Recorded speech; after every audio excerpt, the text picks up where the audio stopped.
লাগানো হচ্ছে না শিশু হাসপাতালের আইসিইউ শয্যা, কারণ জানা নেই কারো। করোনার সময় যদি আমরা এটাকে শুরু করতে পারতাম তাহলে কিন্তু এটা কাজে লাগতো। একটা প্রজেক্ট সমাজ কল্যাণের সঙ্গে যৌথভাবে শিশু হাসপাতাল ও সমাজ কল্যাণ মন্ত্রণালয়ে কাজটা করতেছে। আচ্ছা ঠিক আছে, এটা আমরা কথা বলবো কালকে। চট্টগ্রামে কোভিড চিকিৎসায় বেসরকারি হাসপাতালে নানা অব্যবস্থাপনা। এখনো পর্যন্ত আইসিইউ ফুল সেটআপে শুরু করার মতন জনবল, অর্থবল এখানে নেই। আমরা সবচেয়ে বেশি যে সংকটের সম্মুখীন হচ্ছি তার মধ্যে হলো চতুর্থ শ্রেণীর স্টাফ পাওয়া যাচ্ছে না। বন্দরনগরীতে অক্সিজেন সিলিন্ডার সরবরাহে চরম বিশৃঙ্খলা।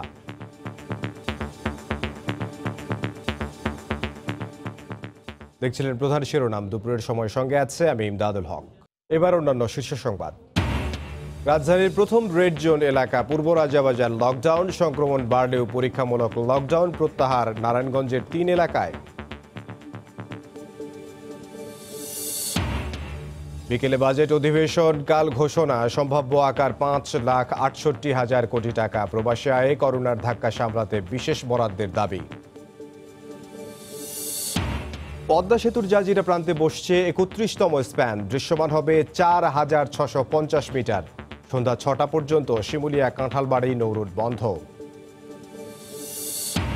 রংপুর অঞ্চলে 1 দশকের মধ্যে ধানের দামের রেকর্ড, সংকটের মধ্যেও লাভের মুখ দেখায় খুশি কৃষক। সরকারের পদক্ষেপের প্রভাব বলছে কৃষি বিভাগ।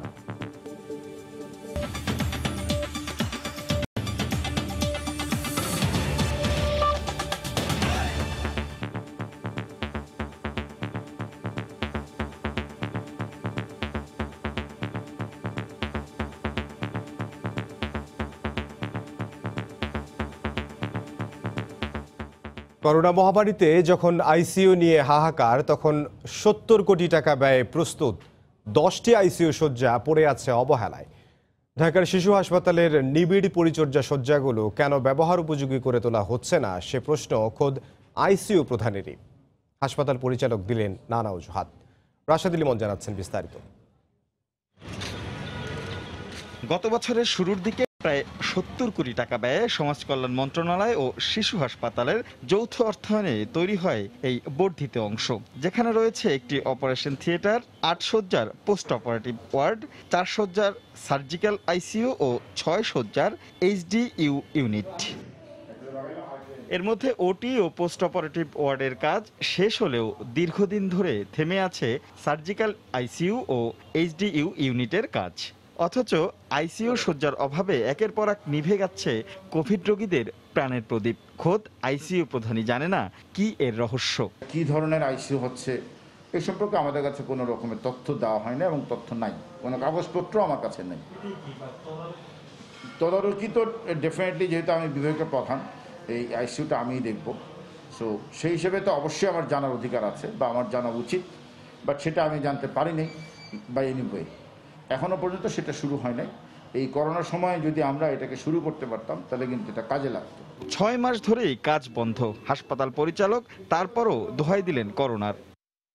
এখনো যে রয়েছে, এখন এই ঝামেলার মধ্যে রয়েছে যে করার কথা সেই করোনা আক্রান্ত হয়ে তার মাও মারা গেছে, সে অবস্থা খারাপ, সে এখন নিউরোলজিক্যাল প্রবলেম নিয়ে বসে রয়েছে। তাহলে মানে একজনের জন্য তো থেমে থাকার কথা না, এটা টেক ওভার করে অন্যভাবে করাটা যায় না বিকল্প? না, এখন কেমনে করবেন? এই যে ঝামেলার মধ্যে শেষ করতে পারেনি এরা। বিষয়টি খতিয়ে দেখার আশ্বাস স্বাস্থ্য অধিদপ্তরের। শিশু হাসপাতালে জি, একটা প্রজেক্ট সমাজ কল্যাণের সঙ্গে যৌথভাবে শিশু হাসপাতাল ও সমাজ কল্যাণ মন্ত্রণালয়ে কাজটা করতেছে। আচ্ছা ঠিক আছে, এটা আমরা কথা বলবো কালকে। দেশে কোভিড চিকিৎসায় বরাদ্দকৃত আইসিইউ শয্যার সংখ্যা 399টি। রাশেদ লিমন, সময় সংবাদ, ঢাকা।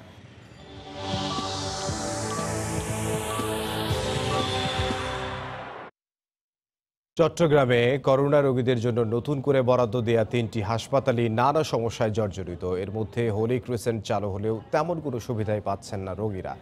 আর বাকি দুটি কখন চালু হবে তা নিশ্চিত করে কেউ বলতে পারছে না। আশরাফুল আলম মামুনের ক্যামেরায় বিস্তারিত জানবো পার্থপ্রতিম বিশ্বাসের রিপোর্টে। আমরা একদম না খেয়ে উপবাস, এখানে দোকানও কিছু পাইনি। আমরা অনেক কষ্ট থেকে কারো কাছে আন্তরিকতাটা পেলাম না। এটা একটা বড় দুঃখ আমাদের। 14 দিনে 400 টাকা পাইছি ভাত খাওয়ার জন্য, মানে একবেলা খাইছি আর একবেলা খাইনি, এরকম অবস্থা গেছে। নানা অব্যবস্থাপনার কথা তুলে ধরে ক্ষোভ প্রকাশ করেন বেসরকারি হোলি ক্রিসেন্ট হাসপাতালের নার্স ও ওয়ার্ড বয়রা। 1 জুন থেকে করোনা রোগীদের চিকিৎসার জন্য নতুন করে হাসপাতালটি কার্যক্রম শুরু করে।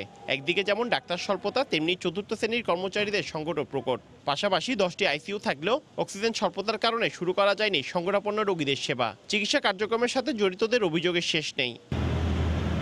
এছাড়া আইসিইউ সমৃদ্ধ বেসরকারি ইম্পেরিয়াল হাসপাতাল এবং ইউএসটিসির বঙ্গবন্ধু মেমোরিয়াল হাসপাতালকে সরকার কোভিড হাসপাতাল হিসেবে ঘোষণা করলেও এখনও সেবা কার্যক্রম শুরু করতে পারেনি হাসপাতাল দুটি। আমরা আস্তে আস্তে পর্যায়ক্রমে সিলিন্ডারগুলো বাড়াইছি। আমাদের এই যে ম্যান পাওয়ারগুলো বিভিন্ন উপজেলা থেকে দেওয়া হয়েছে, বিভিন্ন জায়গা থেকে। পাশাপাশি হঠাৎ করে একটা নতুন জায়গায় তাদেরকে সেট আপ করতে আমাদের একটু সময় লেগেছে। প্রতিনিয়ত এখানে রোগী পাচ্ছি, কিন্তু আমরা রোগীদেরকে নিরাশ করে আমাদের ফিরাই দিতে হচ্ছে। কারণ আমাদের এখানে আইসিইউ আছে, কিন্তু এখনো পর্যন্ত আইসিইউ ফুল সেটআপে শুরু করার মতন জনবল, অর্থবল এখানে নেই। বিশেষজ্ঞ ডাক্তার ও জনবল সংকটের কারণে এই পরিস্থিতির সৃষ্টি হয়েছে বলে মনে করেন বিএমএ সভাপতি। আমরা সবচেয়ে বেশি যে সংকটের সম্মুখীন হচ্ছে তার মধ্যে হলো চতুর্থ শ্রেণীর স্টাফ পাওয়া যাচ্ছে না। তবে স্বাস্থ্যসেবায় ৮০% কাজ সম্পন্ন হবার দাবি সিভিল সার্জনের। চট্টগ্রামের স্বাস্থ্যসেবার জন্য মানুষকে যে প্রতিশ্রুতি দিয়েছিলাম সেগুলো প্রতিফলনে আমরা প্রতিশ্রুতিবদ্ধ এবং অলরেডি আমাদের প্রায় ৮০% কাজ সম্পন্ন হয়েছে। চট্টগ্রামে করোনায় আক্রান্ত হয়ে এখন পর্যন্ত ১০০ জনের মৃত্যু হয়েছে। পার্থপ্রতিম বিশ্বাস, সময় সংবাদ, চট্টগ্রাম। কারখানা পর্যায় থেকে চাহিদা অনুযায়ী সরবরাহ করা সত্ত্বেও শুধুমাত্র ডিলারের মজুদ এবং কৃত্রিম সংকটের কারণেই অক্সিজেন সিলিন্ডারের দাম কয়েক গুণ বেড়েছে। সরবরাহকারী প্রতিষ্ঠান তদারকিতে এসে এসব তথ্য পেয়েছে নির্বাহী ম্যাজিস্ট্রেট। শাখাউদ্দিপুর ক্যামেরায় বিস্তারিত জানাচ্ছেন কমল দেব। করোনা রোগীর সংখ্যা বাড়তে থাকায় বেড়েছে অক্সিজেন সিলিন্ডারের চাহিদা। এই সুযোগকে কাজে লাগিয়ে ফায়দা লুটছে সিন্ডিকেট চক্র। 12 থেকে 16,000 টাকার অক্সিজেন সিলিন্ডারের দাম রাখা হচ্ছে 30,000 টাকার বেশি। এই অবস্থায় বুধবার সকালে অক্সিজেন সিলিন্ডার সরবরাহকারী প্রতিষ্ঠান তদারকিতে আসেন নির্বাহী ম্যাজিস্ট্রেট। এতে বের হয়ে আসে অক্সিজেন সিন্ডিকেটের চাঞ্চল্যকর তথ্য।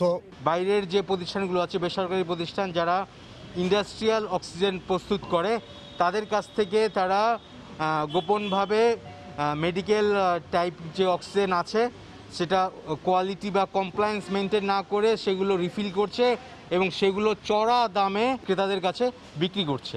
মানহীন যে অক্সিজেন বিক্রি করছে সেটাও কিন্তু একটি স্বাস্থ্যঝুঁকি হতে পারে। প্রতিদিনের চাহিদা অনুযায়ী 350 ছোট এবং 300 বড় সাইজের অক্সিজেন ভর্তি সিলিন্ডার সরবরাহ করা হচ্ছে। প্রেসক্রিপশন অনুযায়ী দেওয়া হয় এইসব অক্সিজেন। অক্সিজেন সিলিন্ডার সরবরাহকারী প্রতিষ্ঠানের দাবি, বর্তমানে অক্সিজেনের কোনো সংকট নেই, শুধুমাত্র একটি অংশ অপ্রয়োজনীয়ভাবে বাসায় মজুত করেছে অক্সিজেন সিলিন্ডার, আরেকটি অংশ কৃত্রিম সংকট সৃষ্টি করে বাজারে তার দাম বাড়িয়েছে। সরবরাহকারীর পক্ষ থেকে কোনো দাম বাড়ানো হয়নি বলে দাবি করা হয়েছে। রেগুলার গ্যাসের কোনো সংকট নেই, গ্যাস আছে অ্যাভেলেবল, সিলিন্ডারের সংকট আছে, নতুন যদি কেউ কিনতে যায় সেটা সংকট আছে। তবে মাঠের চিত্র পুরো ভিন্ন। অনেকগুলো পাওয়া যাচ্ছে না অক্সিজেন সিলিন্ডার, পাওয়া গেল দাম অনেক বেশি। প্রায় এখান থেকে রিফিল নিয়ে যায়। এখন ওনারাও আজকে কয়েকদিন থেকে ওখান থেকে সাপ্লাই দিতে পারছে না, বিধায় ওনারা গ্যাসটা রিফিল করে আমরা নিয়ে যেতে পারছি না, যার জন্য আমাদের খুব কষ্ট হয়ে যাচ্ছে। এখন চট্টগ্রামে বর্তমানে 3,000-এর বেশি করোনা রোগীর পাশাপাশি আরও কয়েক হাজার শ্বাসকষ্টের রোগী রয়েছেন যাদের অক্সিজেনের প্রয়োজন। কমল দে, সময় সংবাদ, চট্টগ্রাম। একদিকে চট্টগ্রামে কোভিড চিকিৎসা সেবা নিয়ে নানা অব্যবস্থাপনা, অন্যদিকে বন্দরনগরীতে বেড়েই চলেছে সংক্রমণ। এই নিয়ে বিস্তারিত জানাতে সিআরবি এলাকায় আছেন রিপোর্টার কমল দে। যাব তার কাছে। কমল। ধন্যবাদ এমদাদ। আসলে সত্যিকার অর্থে বলেছেন, নানা অব্যবস্থাপনা চলছে চট্টগ্রামে করোনা রোগীদেরকে নিয়ে। একদিকে যেমন নমুনা সংগ্রহে চরম ভোগান্তিতে পড়তে হয় উপসর্গ রোগীদেরকে, এরপর সে রিপোর্ট পেতে সময় লাগছে 7 থেকে 8 দিন, কোনো ক্ষেত্রে 10 দিন পর্যন্ত। এবার আক্রান্ত হওয়ার যে চিকিৎসা ব্যবস্থা সেটিও কিন্তু নেই এই নগরীতে। জানেন যে চট্টগ্রামে যে 70 লাখ নগরবাসী এই নগরে ইতিমধ্যে করোনা আক্রান্ত হয়েছে সরকারি হিসাব মতো প্রায় 4300, 4300-এর মতো। কিন্তু সরকারি যে হাসপাতাল সেখানে শয্যা সংখ্যা মাত্র 330 এবং যে দুটিকে ডেডিকেটেড আরও 3টি অধিগ্রহণ করা হয়েছে এর মধ্যে মাত্র একটি চালু হয়েছে, সেখানে চিকিৎসক রয়েছেন, নার্স রয়েছেন, কিন্তু সেখানে রুগী নেই।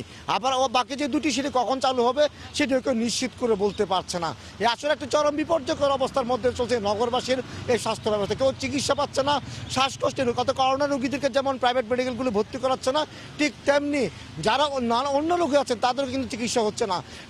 যেখানে বলা হচ্ছে করোনা রোগে আক্রান্ত হয়ে মৃতের সংখ্যা 100, সেখানে কিন্তু যে অন্যান্যভাবে শ্বাসকষ্ট বা উপসর্গ নিয়ে মারা গেছে আরও কয়েকশো মানুষ। আসলে চরম একটি বিপদে চলছে চট্টগ্রামের। আসি অক্সিজেন সংকটের দিকে। আপনি যদি বলেন 15 থেকে 16,000 টাকা দামের অক্সিজেন বিক্রি হচ্ছে, এখন 30,000 টাকা দামের চেয়েও বেশি, এবং কোনো ক্ষেত্রে সে অক্সিজেন পাওয়াও যাচ্ছে না। আসলে সেই সংকটের সৃষ্টি হচ্ছে। তা আমরা আজকে সকালে গিয়েছিলাম যে লিন্ডে যে সরকারি বা বিদেশি প্রতিষ্ঠানটি রয়েছে অক্সিজেন সরবরাহকারী, তারা বলছে তারা পর্যাপ্ত পরিমাণ সরবরাহ করে যাচ্ছে, তারা 1 পয়সা দাম বাড়েনি, কিন্তু মাঠ পর্যায়ে এসে সে দামটি বেড়েছে কয়েক গুণ। তারা প্রতিদিন এই 300 থেকে 350 ছোট সাইজের অক্সিজেন সরবরাহ করছে, বড় সাইজের অক্সিজেন সরবরাহ করছে 300-এর মতো। তাদের কোনো সংকট নেই বলে তারা দাবি করছে, কিন্তু বাজারে এসে দেখা যাচ্ছে সেই সংকটটি আসলে প্রকট আকার ধারণ করেছে। তো বলা চলে একটি বিপর্যয়কর অবস্থাদের মধ্যেই দিন কাটছে চট্টগ্রামের করোনা রোগীদের। একদিকে নমুনা সংগ্রহ করা যাচ্ছে না, দ্বিতীয়ত নমুনা পরীক্ষায় ধীরগতি, এবং যারা আক্রান্ত হয় তারাও সুচিকিৎসা পাচ্ছে না, এবং আইসিইউ এবং অক্সিজেন সংকটও মারাত্মক আকার ধারণ করেছে। তো বলা চলে একটি বিপর্যয়কর অবস্থার মধ্যে দিন কাটাচ্ছে এই চট্টগ্রামবাসী। চট্টগ্রামের করোনা পরিস্থিতির নানা বিষয় নিয়ে আমাদেরকে জানাচ্ছিলেন সহকর্মী কমল দে।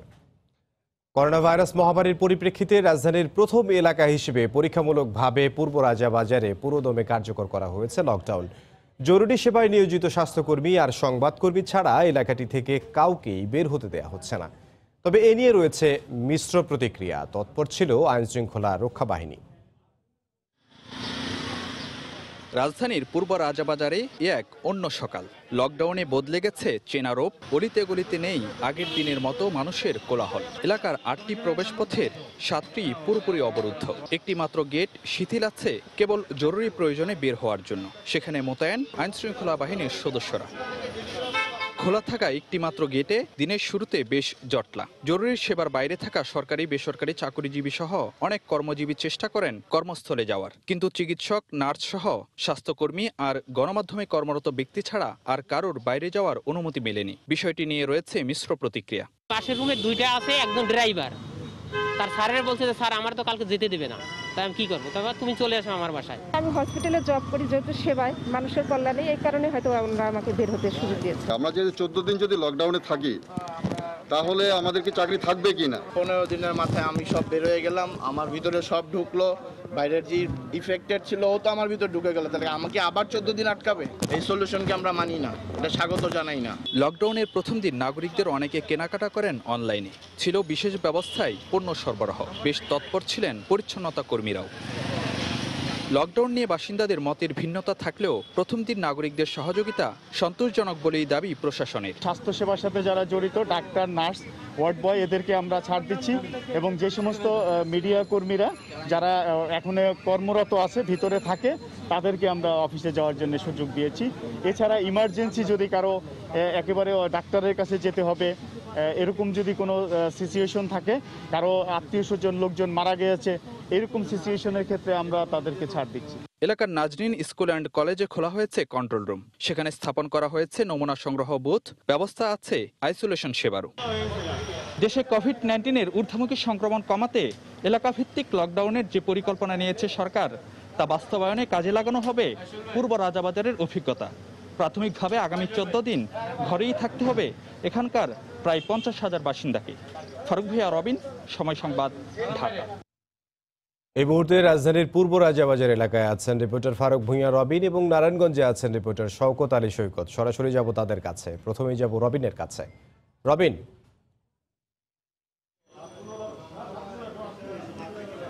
রবিন, লকডাউনের কি খবর রয়েছে আপনার কাছে?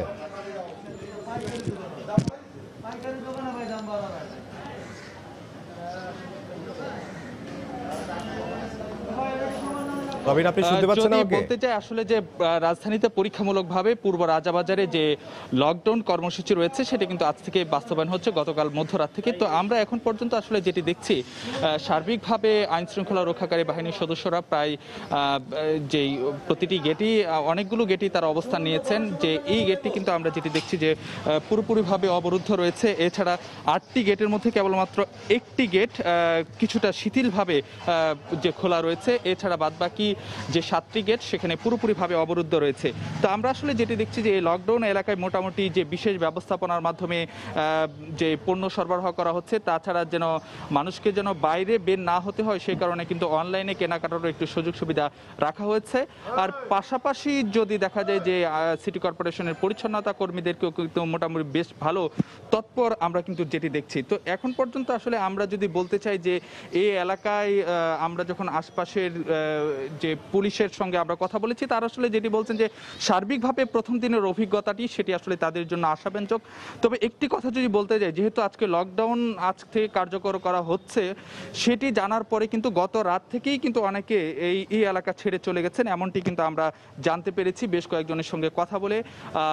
যেন তবে আজকে সকালের দিকে আমরা যেটি দেখছিলাম, যারা বিভিন্ন কর্মপ্রতিষ্ঠানে কাজ করে থাকেন তারা অনেকেই কিন্তু কর্মস্থলে যেতে পারেননি। কেবলমাত্র যারা জরুরি সেবায় নিয়োজিত রয়েছেন, চিকিৎসক, স্বাস্থ্যকর্মী, নার্স এবং গণমাধ্যমে কর্মরত যারা রয়েছেন, তারাই কেবলমাত্র বাইরে যাওয়ার অনুমতি পেয়েছেন। কিন্তু আর যারা বাদবাকি যারা সদস্য আছেন তারা কিন্তু বাইরে যাওয়ার তেমন কোনো অনুমতি পাননি। আর সে কারণে বিষয়টি নিয়ে আসলে অনেকের মধ্যেই মিশ্র প্রতিক্রিয়া দেখা দিয়েছে। সার্বিক বিষয়কে অনেকেই ইতিবাচকভাবে দেখেছেন, তবে যারা আসলে আয়ের উপর নির্ভর করতে হয়েছে তাদেরকে আসলে যে একটি যে তাদের ভবিষ্যৎ কি রকম হবে সেটা নিয়ে কিন্তু তারা একটি মিশ্র প্রতিক্রিয়া জানিয়েছেন এবং তাদের একটু অনিশ্চয়তায় থাকার কথা জানিয়েছেন। তো এই ছিল আসলে আমার কাছে রাজধানীর রাজাবাজারের লকডাউনের খবরাখবর। আমরা একটু জানার চেষ্টা করব নারায়ণগঞ্জের খবরাখবর আমাদের সহকর্মী সৈকতের কাছ থেকে। সৈকত। ধন্যবাদ রবিন। আপনি জানেন যে গত রবিবার থেকে নারায়ণগঞ্জ শহরের আমলাপাড়া, জামতলা এবং ফতুল্লার ভুইগড় এলাকার 3টি এলাকা লকডাউন করা ঘোষণা করা হয় জেলা প্রশাসন থেকে। তো গত 3 দিন এখানে লকডাউন পরিস্থিতি সেখানে চলমান ছিল। তো আজকে 4র্থ দিন থেকে কিন্তু সেই লকডাউন প্রত্যাহার করে নেওয়া হয়েছে। তো এই বিষয়ে জানতে আমি কথা বলেছি জেলা পুলিশ সুপার এবং জেলা প্রশাসকের সাথে। জেলা পুলিশ সুপার যেটি জানিয়েছেন যে পরিস্থিতি বিবেচনার কারণে জেলা প্রশাসকের নির্দেশে তিনি লকডাউন প্রত্যাহার করে নেওয়া হয়েছে এবং এরপর থেকে কিন্তু আজকে দুপুর থেকে আমরা দেখতে পাচ্ছি গত 3 দিনের চলমান লকডাউনে সেই এলাকাগুলোতে স্বাভাবিক অবস্থা ফিরে এসেছে। কোথাও কোনো সেই ব্যারিকেড নেই এবং পুলিশ প্রশাসনেরও সেই অবস্থান নেই। আগের সার্বিক সেই অবস্থা বিরাজ করছে এবং স্বাভাবিক নিয়মে মানুষ চলাচল করছে এবং দোকানপাট, মার্কেট সবকিছুই চলছে। এ বিষয়ে আমি জেলা প্রশাসকের সাথে কথা বলেছি। তিনি যেটা আমাকে জানিয়েছেন যে গত রবিবার তার সম্মেলন কক্ষে জেলা প্রশাসক জেলা স্বাস্থ্য বিভাগের কর্মকর্তা এবং পুলিশ বিভাগের কর্মকর্তাদের নিয়ে যে একটি জরুরি সভা করেছিলেন, সে সভায় তিনি নারায়ণগঞ্জকে রেড জোন হিসেবে উল্লেখ করে এই 3টি এলাকাকে অধিক ঝুঁকিপূর্ণ হিসেবে বিবেচনা করেন এবং আরো কয়েকটি এলাকাকে রেড জোন, ইয়েলো জোন এবং গ্রিন জোন হিসেবে তারা চিহ্নিত করেন। বিষয়টি তারা আমাদেরকে জানিয়েছেন। তবে সেই পরিপ্রেক্ষিতে এই 3টি এলাকাকে একটি বিধিনিষেধের আওতায় আনা হয়েছিল এবং সেটি ছিল পরীক্ষামূলক। তো এই পরীক্ষামূলক বিধিনিষেধের তিনি বলেছিলেন যে 15 থেকে 21 দিন পর্যন্ত সেটার মেয়াদ থাকতে পারে। তবে আজকে 4র্থ দিন থেকে সেটি প্রত্যাহার করে নেওয়া হয়েছে এবং জেলা প্রশাসক যেটা বলেছেন যে আগামী কাল বা পরশু থেকে সেই বিধিনিষেধ রূপগঞ্জ এলাকার একটি উপজেলায় তারা সেই লকডাউন কার্যক্রম করবেন এবং সেই সিদ্ধান্ত তারা নিয়েছেন এবং নারায়ণগঞ্জকে করোনা মুক্ত করতে, করোনা সংক্রমণ রোধে তারা জেলা প্রশাসন থেকে সব ধরনের কঠোর অবস্থা নেবে। এমদাদ, এই ছিল আমার কাছে নারায়ণগঞ্জের করোনা এবং লকডাউন পরিস্থিতির সবশেষ খবর। সৈকত, আপনাকে ধন্যবাদ। নারায়ণগঞ্জ থেকে যোগ দিয়েছিলেন শওকত আলী সৈকত এবং এর আগে রাজধানীর পূর্ব রাজাবাজার থেকে যোগ দিয়েছিলেন সহকর্মী ফারুক ভুইয়া রবিন। মুন্সিগঞ্জ করোনার অন্যতম হটস্পট জেলা। এখন করোনা শনাক্তের সংখ্যা হাজার ছাড়িয়েছে। ইএমএ নেতাদের মতে ল্যাব না থাকায় রিপোর্ট পেতে দেরির কারণে সংক্রমণ বাড়ছে। আর জেলার স্বাস্থ্য বিভাগ ও প্রশাসন বলছে মানুষ স্বাস্থ্যবিধি মানছেন না। তবে পরিস্থিতি মোকাবিলার চেষ্টা চলছে। মুন্সিগঞ্জ থেকে নাসির উদ্দিন উজ্জ্বলের পাঠানো তথ্য ছবি নিয়ে রিপোর্ট। করোনা সংক্রমণ আশঙ্কাজনকভাবে ছড়িয়ে পড়েছে মুন্সিগঞ্জে। অনেকে উপসর্গ থাকা সত্ত্বেও করোনা পরীক্ষা করাতে পারছেন না। হাসপাতালগুলোতে অক্সিজেন সুবিধা ছাড়া তেমন কোনো সুবিধা নেই, তাই অধিকাংশ রোগী বাড়িতেই আইসোলেশনে আছেন। করোনা পরীক্ষায় বিড়ম্বনা আর চিকিৎসা সেবা নিয়ে সাধারণ মানুষের রয়েছে অসন্তোষ। ডাক্তারের কাছে আইসে অনেক ভর্তি করে না, এই শিশু ডাক্তারগুলি নাই। আমাদের মুন্সিগঞ্জে একটা ল্যাব চাই করোনার জন্য। এখানে পরীক্ষা নিরীক্ষা করা হয়, এখানে ঠিকমতো তারা পরীক্ষা নিরীক্ষাটা পাচ্ছে না। জেলার বিএমএ নেতার মতে করোনা ল্যাব না থাকায় রিপোর্ট পেতে বিলম্বের কারণে সংক্রমণ বাড়ছে। ভেন্টিলেশনের ব্যবস্থা গ্রহণ করতে পারি, তাহলে মুন্সিগঞ্জে করোনা সংক্রমণের হারও কমানো যাবে এবং মৃত্যুর হারও কমানো যাবে। স্বাস্থ্যবিধি না মানার কারণে করোনা সংক্রমণ হার বাড়ছে স্বীকার করে পরিস্থিতি মোকাবেলায় চেষ্টা চলছে বলে জানায় জেলার স্বাস্থ্য বিভাগ ও প্রশাসন। মানুষ নিয়মিত মাস্কটা পরে না, মাস্কটা গলায় ঝুলে রেখে ঠিক মতো পরে না। মানুষকে স্বাস্থ্যবিধি মানার জন্য বারবার বলা হচ্ছে, কিন্তু অনেকেই সচেতন না। সর্বাত্মক প্রচেষ্টা অব্যাহত রয়েছে, চেষ্টা চালিয়ে যাচ্ছি আমরা।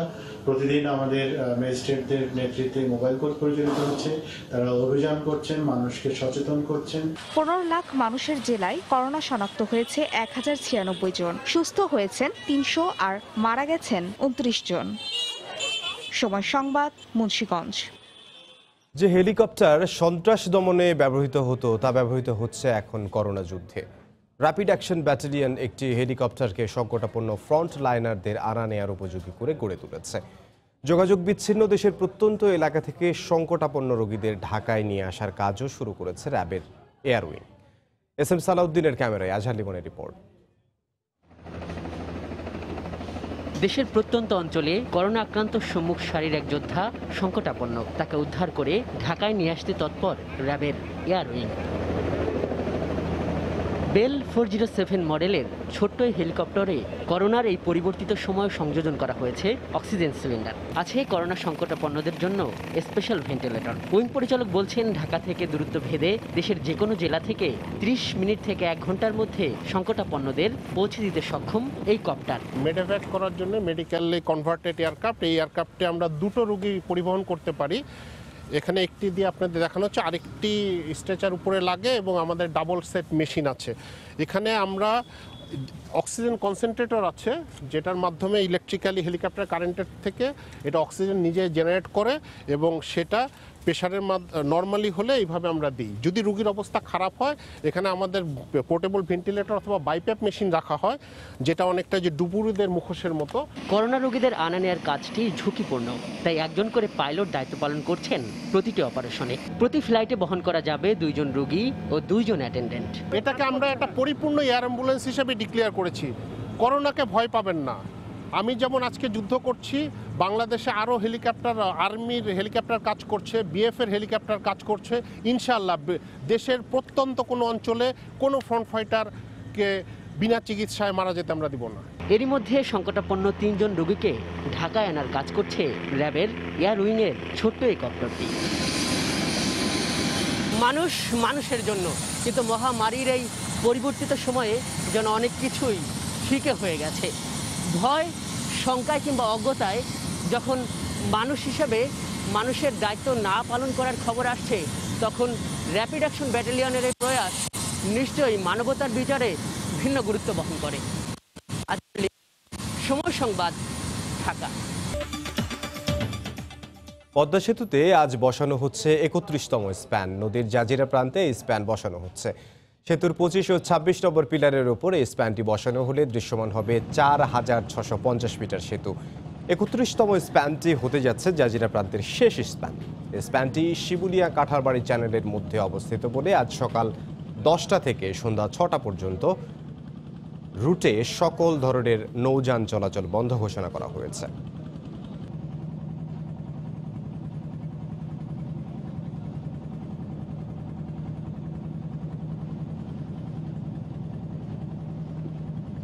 আমরা যেটি জানছিলাম যে পদ্মা সেতুতে আজ বসানো হচ্ছে 31তম স্প্যান। নদীর জাজিরা প্রান্তে স্প্যান বসানো হচ্ছে, সে খবর আমরা জানবো। জাজিরা প্রান্তে আছেন সহকর্মী এহসান জুয়েল, যাব তার কাছে।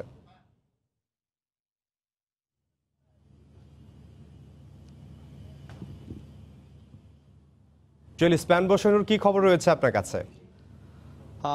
পদ্মা সেতুর 31তম স্প্যানটি বসানোর যে কাজ শুরু হয়েছিল সকাল 9টায় সেটি শেষ করতে হয়তো আরও ঘণ্টাখানেক সময় লাগবে। এখন পর্যন্ত কাজের যে অগ্রগতি আমরা বলতে পারি যে স্প্যানটি নির্ধারিত পিলারের কাছে নিয়ে আসা সম্ভব হয়েছে।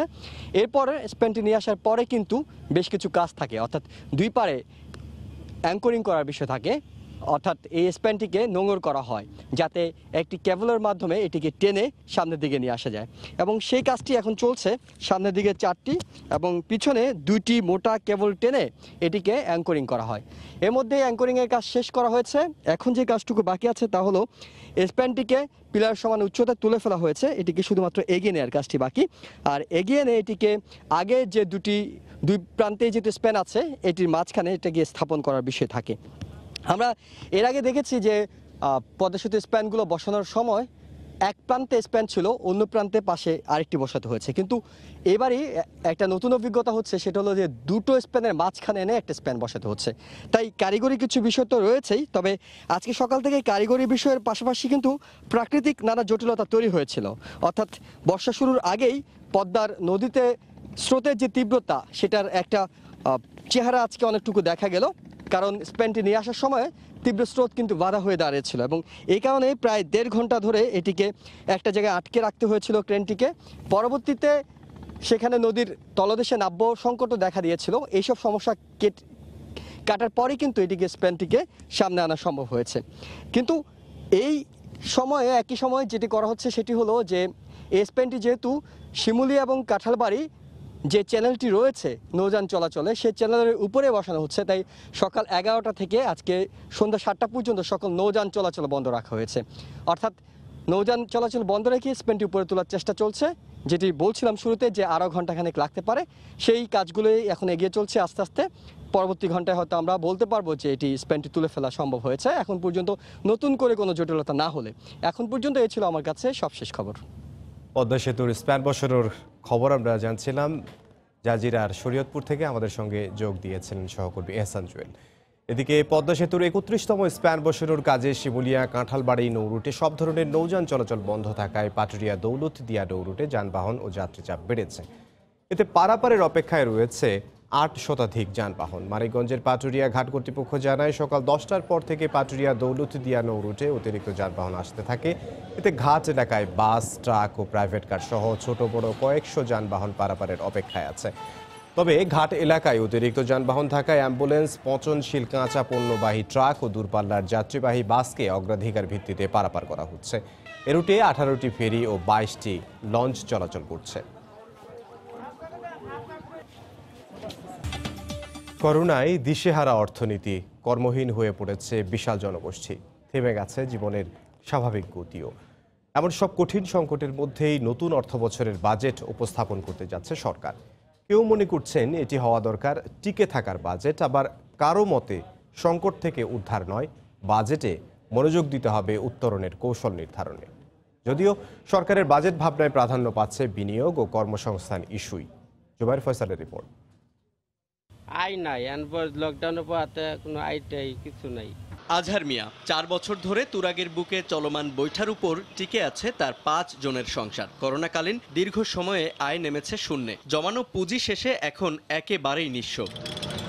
এই দুর্যোগে সচ্ছল জনগোষ্ঠীর লড়াই করার রসদ থাকলেও প্রান্তিক মানুষগুলো অনেকটাই অসহায়। এমন বাস্তবতায় দেশের সর্বস্তরের মানুষের চাওয়া বাজেট হোক শিক্ষা, স্বাস্থ্য সুরক্ষা আর কর্মসংস্থান নিশ্চিতের চাবিকাঠি। দাবি উঠেছে সরকারি নীতির ধারাবাহিকতা, অর্থ ব্যয়ে স্বচ্ছতা, শ্রমিক স্বার্থ সুরক্ষা আর কৃষি পণ্যের ন্যায্য মূল্য নিশ্চিতেরও। যারা ধনী, যারা বড় লোক, ওরা তো 2-4 মাস খাওয়ার মতন টাকা সবসময় থাকে। এমপ্লয়মেন্ট করার ক্ষেত্র সরকার তৈরি করেছে, এই ক্ষেত্রগুলো শেষ হলেই কিন্তু আমাদের যে গ্যাপটা এই 6 মাস বা 4 মাসে তৈরি হয়েছে ঘুচে যাবে। রপ্তানি আদেশ অনেক বাতিল হওয়ার পরও কিন্তু আমরা এখনো কোনো শ্রমিক ছাঁটাই করিনি। শিল্প, স্বাস্থ্যসহ কৃষি খাতগুলো আছে সেগুলোকে অগ্রাধিকার দিয়ে আসলে বাজেট তৈরি করা উচিত। নীতি নির্ধারকদের মতে আপৎকালীন ধরে নিয়ে উৎপাদন বহুমুখীকরণ ও প্রযুক্তিগত সক্ষমতা বৃদ্ধিকে গুরুত্ব দিয়ে মুদ্রা ও রাজস্ব নীতির সমন্বয় করতে হবে বাজেটে। যে বাজেটটি হবে উপস্থাপিত হবে সেটা আমি মনে করি যে একটা আপতকালীন টাইপের বাজেট হওয়া উচিত। জনস্বাস্থ্য খাতে বিনিয়োগ আসলে পরোক্ষভাবে অর্থনৈতিক বিনিয়োগ। কোনোভাবেই যেন চাহিদা ও যোগানের জটিলতার কারণে কৃষক ন্যায্য মূল্য হতে বঞ্চিত না হয়। তবে প্রচলিত বাজার ব্যবস্থাকে সক্রিয় রেখেই বিনিয়োগ ও কর্মসংস্থান বৃদ্ধিতে জোর দিচ্ছেন পরিকল্পনা মন্ত্রী। করোনার চাপের মধ্যে আমরা এটা করছি, আমরা একানে সারা বিশ্বই করছে। এই বাজেটের বিশেষত্ব এটাই হবে, ব্যয়ের পুনর্বিন্যাসের প্রয়োজন হবে। বৃহস্পতিবার জাতীয় সংসদে 2020-21 অর্থ বছরের বাজেট উপস্থাপন করবেন অর্থমন্ত্রী। করোনা ঝড়ে দেশ জুড়ে কর্মহীন বহু মানুষ, অর্থনীতির সূচকে সূচকে ছন্দপতন। এর মধ্যেই নিয়ম করে উপস্থিত রাষ্ট্রীয় আয় ব্যয়ের বাৎসরিক খতিয়ান, বাজেট ঘোষণার ক্ষণ। জীবন আর জীবিকার তাগিদে বিশ্ব জুড়ে প্রতি মুহূর্তেই বদলাচ্ছে নীতি আর কৌশল। সংকটময় মুহূর্তে বাংলাদেশ কি পারবে মানুষের হাতে কাজ আর পেটে ভাত দেওয়ার বাজেট দিতে? জুবাইর ফয়সাল, সময় সংবাদ, ঢাকা। করোনা ভাইরাস মহামারীতে আশঙ্কাজনক হারে কমে গেছে প্রবাসী আয়। বিশ্বব্যাংক বলছে চলতি বছর 22% কমে যাবে বাংলাদেশিদের প্রবাসী আয়। অভিবাসন বিশেষজ্ঞরা বলছেন সংকট মোকাবিলায় প্রয়োজন জাতীয় বাজেটে অভিবাসন খাতে বরাদ্দ বাড়ানোর। মোশাহিদ রনির রিপোর্ট। সাম্প্রতিক বছরগুলোতে দেশের অর্থনীতির সবচেয়ে শক্তিশালী সূচক প্রবাসী আয়। চলতি বছরের শুরুতেও তা ছিল গত বছরের তুলনায় 20% বেশি, কিন্তু কোভিড-19-এর আঘাতে সেই প্রবৃদ্ধি নেমে গেছে 9%। সংকট মোকাবিলায় বাজেটে বরাদ্দ বাড়ানোর পাশাপাশি বিদেশ ফেরতদের সামাজিক সুরক্ষা খাতের মাধ্যমে দেশের অর্থনীতিতে পুনঃপ্রতিষ্ঠার কথা বলছেন বিশেষজ্ঞরা। সহজ শর্তে ঋণ দেওয়া, যাতে করে তারা বিদেশে থেকে যে ধরনের দক্ষতা অর্জন করেছেন সেই দক্ষতা এখানে এসে ব্যবহার করে কিছু ক্ষুদ্র ব্যবসা চালু করতে পারেন। এছাড়া যারা একেবারে জীবিকার ঝুঁকিতে আছে তাদেরকে তো আর্থিক সহায়তা। প্রতিবেদনটি পরে দেখব। করোনার সবশেষ পরিস্থিতি নিয়ে অনলাইনে স্বাস্থ্য অধিদপ্তরের নিয়মিত বুলেটিন প্রচারিত হচ্ছে, সরাসরি যাচ্ছে সেখানে। এ পর্যন্ত শনাক্ত হয়েছে ৭৪,৮৬৫ জন। গত 24 ঘন্টায় সুস্থ হয়েছে 563 জন এবং এ পর্যন্ত সুস্থ হয়েছেন 15,899 জন। শনাক্ত বিবেচনা সুস্থতার হার 21.24%। গত 24 ঘন্টায় মৃত্যুবরণ করেছেন 37 জন, এ পর্যন্ত 1012 জন। শনাক্ত বিবেচনায় মৃত্যুর হার 1.35%। মৃত্যু বিশ্লেষণে পুরুষ 33 জন এবং নারী 4 জন। বয়স বিশ্লেষণে 11 থেকে 20 বছর 1 জন, 31 থেকে 40 বছর 3 জন, 41 থেকে 50 বছর 5 জন, 51 থেকে 40 বছর 3 জন, 41 থেকে 50 বছর 5 জন, 51 থেকে 60 বছর 10 জন, 61 থেকে 70 বছরের 10 জন, 71 থেকে 80 বছর 7 জন এবং 81 থেকে 90 বছরের 1 জন। ঢাকা বিভাগের 25 জন, চট্টগ্রাম বিভাগে 7 জন, রাজশাহী বিভাগে 1 জন, সিলেট বিভাগে 1 জন, বরিশাল বিভাগে 2 জন, ময়মনসিংহ বিভাগে 1 জন মৃত্যুবরণ করেছেন। হাসপাতালে মারা গেছেন 25 জন এবং বাসায় মারা গেছেন 12 জন। 24 ঘন্টায় আইসোলেশনে 538 জন, আইসোলেশন থেকে মুক্ত হয়েছেন 188 জন। এ পর্যন্ত আইসোলেশনে 12,966 জন এবং এ পর্যন্ত ছাড় পেয়েছেন 4,723 জন। বর্তমানে আইসোলেশনে আছেন 8,243 জন। কোয়ারেন্টাইনে 24 ঘন্টায় কোয়ারেন্টাইনে 3,156 জন। এ পর্যন্ত কোয়ারেন্টাইন 3,09,183 জন। 24 ঘন্টায় কোয়ারেন্টাইন থেকে মুক্ত হয়েছেন 2,083 জন এবং এ পর্যন্ত কোয়ারেন্টাইন থেকে মুক্ত হয়েছেন 2,51,472 জন। বর্তমানে কোয়ারেন্টাইনে আছেন 57,711 জন। ব্যক্তিগত সুরক্ষা সামগ্রী 24 ঘন্টায় বিতরণ হয়েছে 15,100 এবং এ পর্যন্ত বিতরণ হয়েছে 22,72,975টি ব্যক্তিগত সুরক্ষা সামগ্রী এবং এ পর্যন্ত সংগৃহীত হয়েছে 25,09,142টি। বর্তমানে মজুদ আছে 2,36,167 ব্যক্তিগত সুরক্ষা সামগ্রী। তাছাড়া বিভিন্ন উন্নয়ন সহযোগী সংস্থা থেকে অনুদানপ্রাপ্ত ব্যক্তিগত সুরক্ষা সামগ্রী যা মজুদ আছে: মাস্ক 42,997টি, KN95 মাস্ক, ফেস শিল্ড 64,041টি এবং ব্যক্তিগত সুরক্ষা সামগ্রী 63,388টি। 24 ঘন্টায় ফোন কল গ্রহণ করা হয়েছে 1,66,028টি এবং এ পর্যন্ত ফোন কল গ্রহণ করা হয়েছে 1,04,63,782টি। অনলাইন প্ল্যাটফর্ম মুক্তবাকে হটলাইন সেবা দেওয়ার জন্য প্রশিক্ষণপ্রাপ্ত চিকিৎসক 16,308 জন। গত 24 ঘন্টায় নতুন করে যুক্ত হয়েছেন আরও 13 জন চিকিৎসক। স্বেচ্ছাভিত্তিতে সেবাদানকারী চিকিৎসকের সংখ্যা 4,217 জন।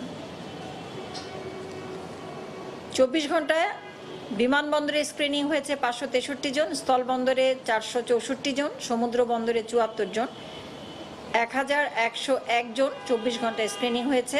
3টি আন্তর্জাতিক বিমানবন্দর, স্থলবন্দর এবং 2টি সমুদ্র বন্দরে।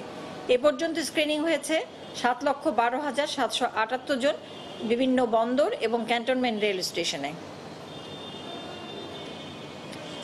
এই ছিল বাংলাদেশের তথ্য। দক্ষিণ পূর্ব এশিয়ায় গত 24 ঘন্টায় এ পর্যন্ত শনাক্ত গত 24 ঘন্টায় 3,78,118 জন এবং 24 ঘন্টা শনাক্ত হয়েছে 13,922 জন। 24 ঘন্টায় মৃত্যুবরণ করেছেন 406 জন এবং এ পর্যন্ত মৃত্যুবরণ করেছেন 10,376 জন। 24 ঘন্টায় সারা বিশ্বে শনাক্ত হয়েছেন 1,08,918 জন এবং এ পর্যন্ত শনাক্ত হয়েছে 70,39,918 জন।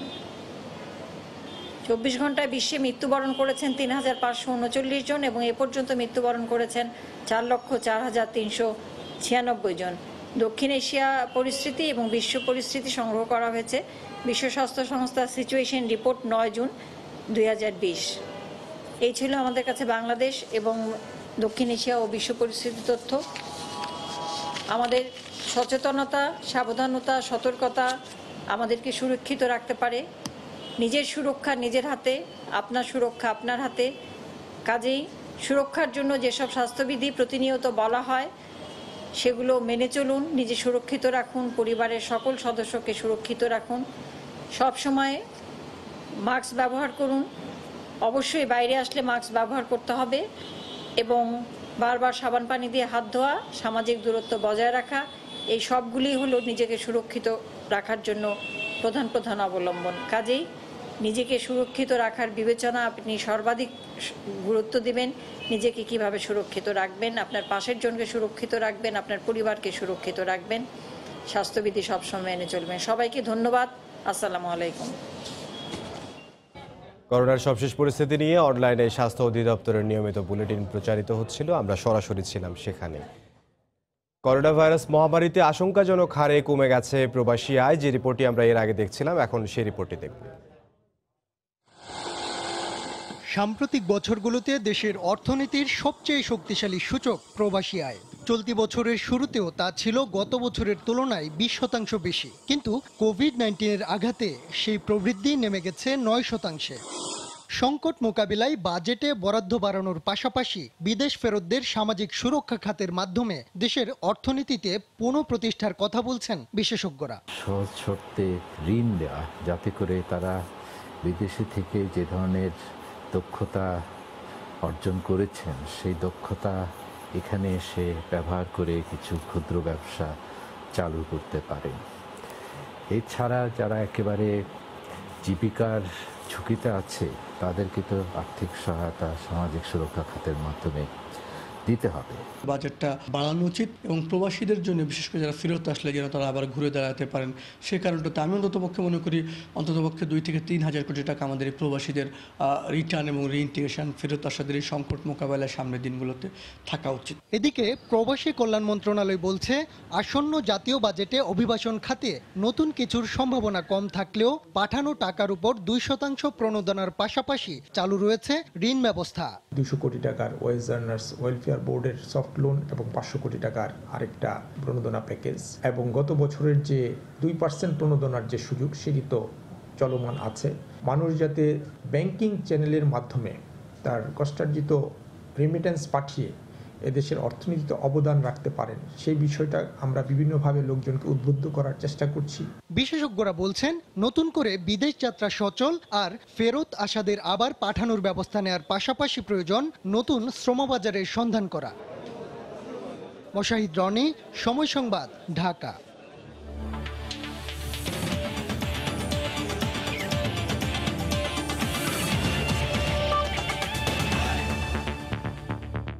সাকিবের সাথে ব্যক্তিগত সম্পর্ক খুব ভালো, নেই কোনো দ্বন্দ্ব। মূলত ফেসবুকে লাইক কমেন্ট পাওয়ার জন্যই সাকিব ও আমাকে ঘিরে গল্প সাজায় কিছু মানুষ, এমনটাই মন্তব্য করেছেন সাবেক অধিনায়ক মাশরাফি বিন মুর্তজা। ক্রিকেটারদের আন্দোলনে তিনি পূর্ণ সমর্থন করেন, কিন্তু কেন ছিলেন না এমন কিছুটা প্রশ্ন এড়িয়ে গেছেন ম্যাশ।